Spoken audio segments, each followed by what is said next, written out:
children.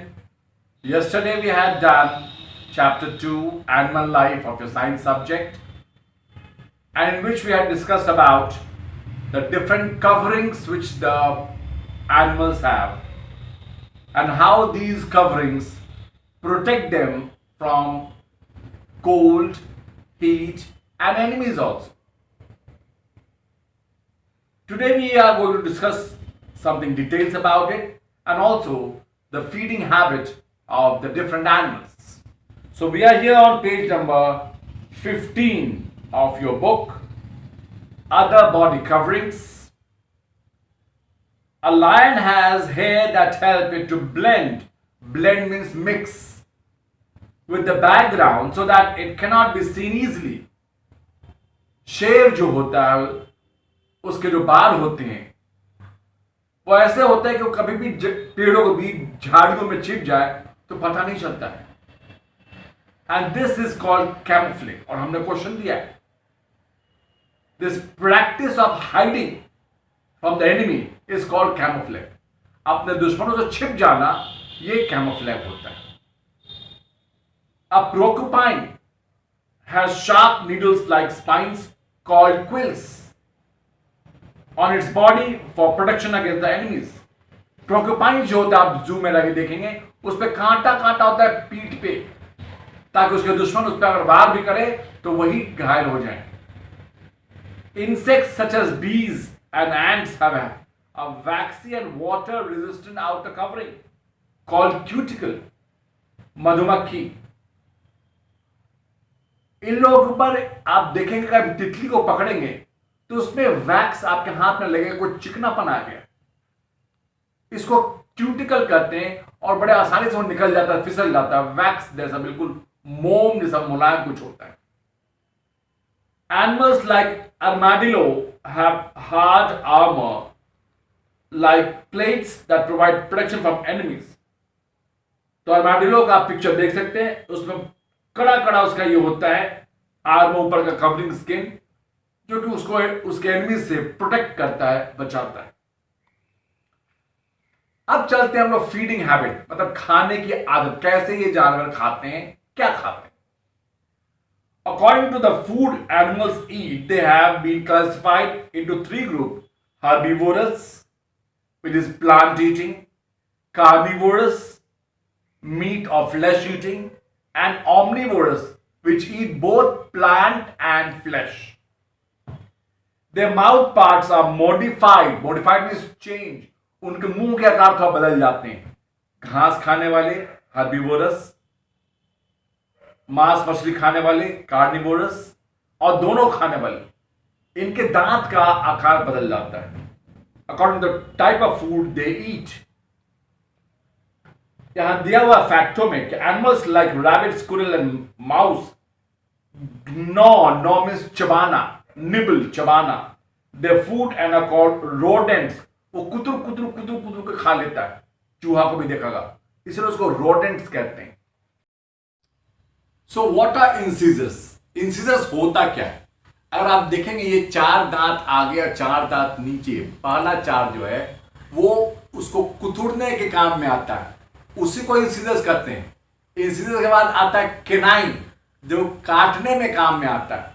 तो जो flesh eating animal होगा उसका केनाइन बड़ा होगा, और जो घास फूस खाने, प्लांट्स खाने वाले वेजिटेरियन, वो काटते हैं, इंसिजर्स वो होता है. Smaller herbivores like rabbit, rat, squirrel, and they nibble the nuts. Nibble मतलब कुतुरना. And so they are called rodents. उनको rodents कहते हैं. अब आता है carnivores. वो क्या होते हैं? जैसे बताया, carnivores are flesh-eating animals like tiger, lion. They have sharp, pointed canines. हमने बताया ना, ये canine है, pointed, थोड़ा सा नुकीला टाइप का, दो ऊपर दो नीचे. And then broad molars for chewing. Canine के पीछे प्रीमोलर्स और फिर मोलर्स होता है, तो चबाने में काम आता है. वो आप बड़े क्लास में जाएंगे तो आप पढ़ेंगे प्रीमोलर्स, मोलर्स क्या होता है. So they help in chewing bones and flesh of the prey. Prey मतलब शिकार. तो मोलर जो होते पीछे वो चबाने में काम आता है इनके हड्डियों को, मांस। तो ये हो गए कार्निवोर्स। अब आते हैं ऑमनिवोर्स, जो दोनों चीज खाते हैं, पेड़ पौधा और मांस, मछली भी। लाइक ह्यूमन बींग्स, हम लोग इंसान, हम लोग भी जानवर है ना, सोशल एनिमल। हम लोग, कुछ लोग वेजिटेरियन है तो वेज खाना खाते हैं, नॉन वेज है तो मांस, मछली, चिकन, ये सब भी खाते हैं। तो ये उसी ढंग से बालू, बियर भी दोनों चीज खाता है। And they have well developed teeth that help to eat both plants and flesh of other animals. Birds like crow have strong beaks that help in their omnivorous eating habit. कौवा को देखा होगा आपने, क्रो को, चोंच से वो उसको नोच के खाता है। ऑमनिवोर्स नहीं, वो कार्निवोर्स है, वो फ्लैश खाता है। Some birds have beaks. Beaks कहते हैं चोंच को, ऊपर का हिस्सा चोंच, specially design to catch up their food, जैसे हॉक, बाज, आउल, उल्लू। हॉक, बाज, उल्लू, दे हैव हुक्ड बीक्स। उनके बीक कभी देखेंगे थोड़ा निकला हुआ है, हुक आगे से घुमा रहता है, घुमा हुआ। While the beaks of duck, बत्तख, are broad notched for scooping and straining the mud. उनके चोंच बड़े पतले पतले होते हैं, लेकिन चौड़ा होता है, वो मिट्टी से कीड़ों को निकाल के खा लेते हैं। बीक्स ऑफ स्पैरो, स्पैरो चिड़िया हैं, are short and straight and are useful for crushing the seeds. और वो भी इस चोंच से जो भी सीड्स निकालती है उसको क्रश करती है और खा जाती है। ये तो हो गया जानवरों और पक्षियों की बात। अब इंसेक्ट्स में देखते हैं। They have different types of mouths. Butterflies have long tubular sucking mouth part called proboscis. मधुमक्खी से पहले आप बटरफ्लाई के देखें, तितलियां, उसमें पतला पतला डंक जैसा कुछ होगा जो फूल में डालते हैं और नेक्टर, शहद को सक कर लेते हैं। कभी बहुत नजदीक से मधुमक्खी तितलियों को देखिएगा। It remains coiled like a watch spring when not in use. वो घुमा हुआ रहता है, लेकिन जैसे यूज करना है वो फैल जाता है, घूमता है, फैलता है। मच्छरों को देखिए, मॉस्किटोस, उसमें भी डंक मारने की क्षमता होता है। वो आप पे शरीर में बैठेगा, हल्का सा डंक मारेगा और ब्लड को सक कर लेता है। This so when the butterfly has to suck nectar from flowers, it uncoils, and mosquitoes have piercing and sucking mouth part adapted for sucking blood. तो मॉस्किटोस में वो होता है सक करना, खींचना, बॉडी से खून खींच लेता है। Frogs have a sticky tongue. हमने आपको क्वेश्चन दिया है, how do the frogs feed? तो उनका जीभ जो होता है आगे सटा हुआ होता है और पीछे से खुला, ढीला। तो जीभ बाहर ऐसे फेंकता है, किसी चीज को सट गया, स्टिकी होता है, और फिर जीभ अंदर कर लिया और खा गया। So they have sticky tongue fixed in front. आगे का हिस्सा उसका जुड़ा हुआ था, वो नहीं घूमता है।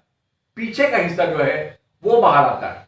हम लोग आगे का ये वो हिलता है जी, लेकिन उनका नहीं, उनका आगे का हिस्सा फिक्स्ड है, पीछे का फ्री है, वो बाहर आता है। So when it has to catch insects, it shoots out the tongue. वो टंग को बाहर निकालता है, and the breath sticks to it and the tongue is folded back. उस जीभ में उसका कोई इंसेक्ट कुछ भी है वो सट जाता है और वो वापस अंदर खींच लेता है।